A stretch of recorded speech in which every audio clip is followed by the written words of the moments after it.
हरे कृष्ण, राधे राधे। क्या आप जानते हैं क्यों पड़ते हैं श्री जगन्नाथ भगवान प्रत्येक साल बीमार? जी हाँ, आपने सही सुना। श्री जगन्नाथ भगवान हर साल प्रत्येक वर्ष बीमार पड़ते हैं और तब उनकी रसोई, उनके पट 15 दिनों तक बंद हो जाते हैं। भगवान जगन्नाथ के बीमार होने से जुड़ी एक प्राचीन कथा इस प्रकार है। उड़ीसा प्रांत में जगन्नाथपुरी में एक भक्त रहते थे जिनका नाम था श्री माधव दास। श्री माधव दास का भगवान कृष्ण के प्रति, भगवान जगन्नाथ के प्रति सखा भाव था। वो अपने अकेले बैठे भजन किया करते थे और नित्य प्रति श्री जगन्नाथ प्रभु का दर्शन करते थे और उन्हीं को अपना सब कुछ मानते थे। वो प्रभु के साथ खेलते भी थे और कभी कभी तो सखा भाव के कारण भगवान उनके साथ चोरी करने भी जाते थे और भी भगवान उनके साथ अनेक लीलाएं किया करते थे।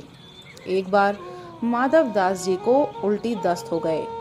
वे इतने दुर्बल हो गए कि वे स्वयं उठ बैठ नहीं सकते थे, पर जब तक इनसे हुआ इन्होंने अपना कार्य स्वयं किया।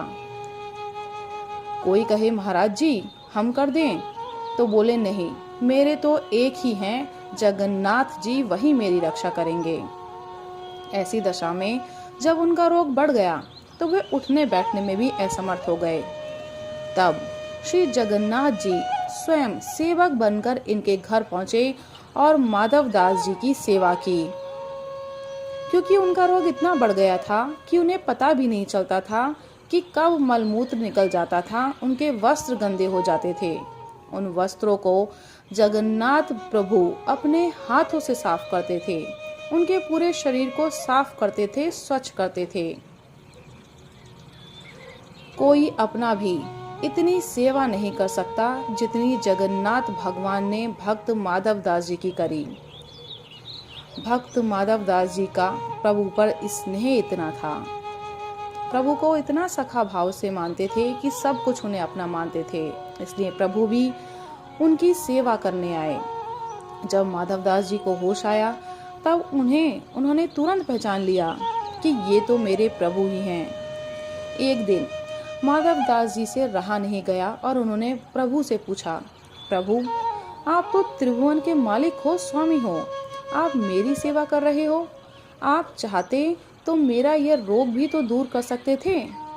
अगर रोग दूर करते तो ये सब करना नहीं पड़ता। ठाकुर जी ने कहा, देखो माधव, मुझसे भक्तों का कष्ट नहीं सहा जाता, इसी कारण मैंने तुम्हारी सेवा स्वयं की। लेकिन जो प्रारब्ध होता है उसे तो भोगना ही पड़ता है।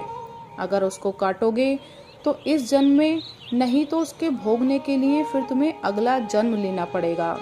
और मैं नहीं चाहता कि मेरा भक्त प्रारब्ध के कारण अगला जन्म फिर ले, इस मोह माया के बंधन में फिर से बंधे।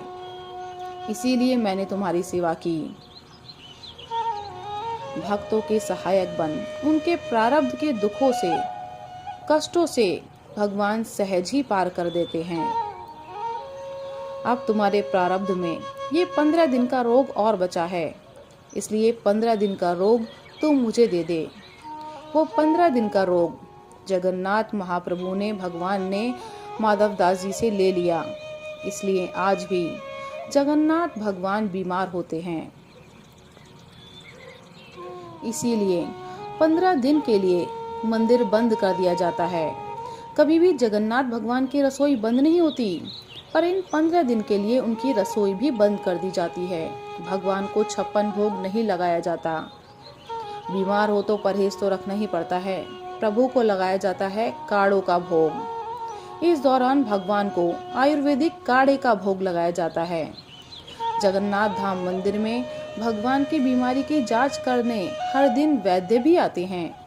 काढ़े के अलावा फलों का रस भी दिया जाता है। रोज शीतल लेप भी लगाया जाता है।